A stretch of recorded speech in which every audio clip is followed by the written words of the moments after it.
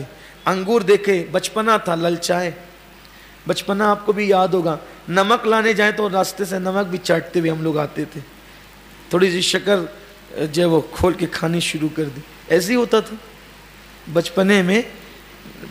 پہلے یہ پیکنگ میں ہمارے ابھی بھی بہت بڑی عمر تھی, پیکنگ میں نمک نہیں ملتا تھا, نمک کی برنیاں ہوتی تھی اور جھوپڑ پٹی میں پرورش پانے والے لوگ اسی برنی کو لے کر کے دکان تک جاتے. اس وقت کے کرانہ دکان والے تھیلی میں بھی نمک نہیں دیتے. یہ تھیلی والی کا سسٹم تو ابھی شروع ہے. ہمارے بچپنے میں 10 پیسے کا 15 پیسے کا نمک ملتا تھا اور نمک لینے کے لیے برنی میں جاتے تھے. اس میں عام طور پہ ڈھکن بھی نہیں ہوتا تھا برنیوں کو, بغیر ڈھکن کی وہ پلاسٹک کی برنیاں ہوتی تھی. غریبوں کے گھروں کا حال تھا. مالیگاؤں میں غربت پہلے بہت تھی, ابھی تھوڑی سی دولت اور خوشی کے دن آگے, ورنہ جن لوگوں نے آج سے 20 سال پہلے کی مالیگاؤں کی زندگی گزاری ان کو پتہ ہے کہ مالیگاؤں بہت خوشحال نہیں رہا ہے. پہلے 300-250 روپے ہفتہ لوگ کماتے تھے اور اس میں گزارا کرتے تھے. اب تو اسکول میں بچے جاتے ہیں تو اتنی رقم لے کر کے جاتے ہیں. پہلے لوگ 250 روپے, یہ بہت پرانی بات نہیں ہے, صرف 20 سال پہلے کی بات ہے کہ پورے ہفتے کام کر کے لوگ 250-300 روپیہ کماتے تھے. تو بچوں کی عادت ہوتی تھی کہ وہ نمک بھی چاٹتے ہوئے آتے تھے. تو حضرت انس رضی اللہ تبارک تعالیٰ کہتے ہیں کہ میری امی نے انگور دیے تو میں انگور منہ میں ڈالا, پھر ڈالا, راستہ دور تھا, کھاتا چلا گیا حتیٰ کہ سارے انگور کھا گیا. اور انگور ختم ہو گیا تو حضور کو جا کے کہا بھی نہیں کہ میری امی نے انگور دیے تھے. امی جب حضور کے پاس آئی تو کہا حضور انگور کیسے تھے؟ حضور نے کہا کون سے انگور؟ کہا انس سے کے ہاتھ سے تو بھیجے تھے. تو جب حضرت انس سے پوچھا تو کہا میں ہی رستے میں کھا گیا, کچھ نہیں کہا اس نے. یہ بچپنا ہوتا ہے. بات دور نکل گئی تو حضور علیہ السلام نے اپنی پوری زندگی میں کسی کو ڈانٹا بھی نہیں, اپنی ذات کے لیے نہیں ڈانٹا, بیویوں کو بھی نہیں ڈانٹا, لیکن جب سرکار نے کہا, آخری گویا کہ مسجد میں ظاہری آخری حاضری تھی کہ جس کو کوئی تکلیف پہنچی ہو تو حق لے لے یا معاف کر دے. اس محفل میں جب یہ بات سنی تو صحابہ رونے لگے. یا رسول اللہ آپ نے کس کو تکلیف پہنچائی؟ نہ آپ نے کبھی زبان سے تکلیف پہنچائی, نہ کبھی ہاتھ سے تکلیف پہنچائی. حضور کی شان تو یہ تھی کہ کوئی غلطی کر کے آتا تھا, اگر اس کی اصلاح کرنی ہوتی تو ادھر دیکھ کر, اس کی طرف دیکھ کر حضور کہتے تھے کہ اس قوم کا کیا حال ہوگا جس قوم میں ایسی غلطی کرنے والے لوگ موجود. اتنا خیال رکھا عزت نفس کا حضور نے. صحابہ رونے لگے جب حضور ایسی بات کہہ رہے ہیں کہ صحابہ کے دل بھر آئے. صحابہ تو رو رہے تھے. اسی محفل میں ایک صحابی تھے حضرت عکاشہ, حضرت عکاشہ رضی اللہ. وہ کھڑے ہوئے, یا رسول اللہ میرا ایک حق آپ پر نکلتا ہے, میرا ایک حق آپ پر نکلتا ہے اور وہ میں معاف نہیں کر سکتا, میں اس کا بدلہ لینا چاہتا. سب کی آنکھیں تن گئی عکاشہ کی طرف. سب کی حضور کی آخری زیارت ظاہری طور پر, سرکار اب دنیا سے تشریف لے جانے والے, عکاشہ کھڑے ہو, آنکھیں تن گئی. بدلہ حضور سے یہ لے گا, لیکن قربان حضور کی باتیں رسمی نہیں رہتی تھی, حقیقی سچائی. آج تو کرسیوں پہ بیٹھ کے منافقت ہوتی ہے, بات کچھ اور کہی جاتی ہے, دل میں کچھ اور ہوتا. حضور کی سچی, سچے رسول کی سچی سچی باتیں. سرکار نے کہا عکاشہ کیا حق ہے, مانگ دوں گا. عکاشہ نے جب جملہ زبان سے کہا سب کی چیخیں نکل. یا رسول اللہ ایک جنگ کے موقع پر آپ اپنی سواری پر چابک اٹھا رہے تھے اور وہ چابک میری پیٹھ پہ لگ گیا تھا, سو وہ چابک میں آپ کی پیٹھ پہ لگانا چاہتا ہوں, وہ چابک میں آپ کی پیٹھ پہ لگانا چاہتا ہوں. اتنا سننا تھا. صحابہ نے کہا عکاشہ کیا کہتا ہے, حضور کی پیٹھ پہ تو چابک لگائے گا؟ ارے ان کو ایک چابک لگانے کی بجائے ہمیں ہزاروں مار لے, اپنا دل ٹھنڈا کر لے, کیا کر رہا ہے تو, کیا بک رہا ہے تو, یہ بات ہو رہی ہے. اوکاشا نے کہا آپ سب چپ رہیں, یہ معاملہ میرا اور حضور کا ہے. یا رسول اللہ آپ نے کہا ہے نا کہ حق مانگنے والا میرا حق یہ ہے. حضور نے کہا ٹھیک ہے اوکاشا, بیمار ہے, کہتے اوکاشا ٹھیک ہے یہی بدلہ لے لے, تاکہ وہاں میدان, اللہ اکبر, میدان محشر میں کوئی کھڑا, حالانکہ کسی کو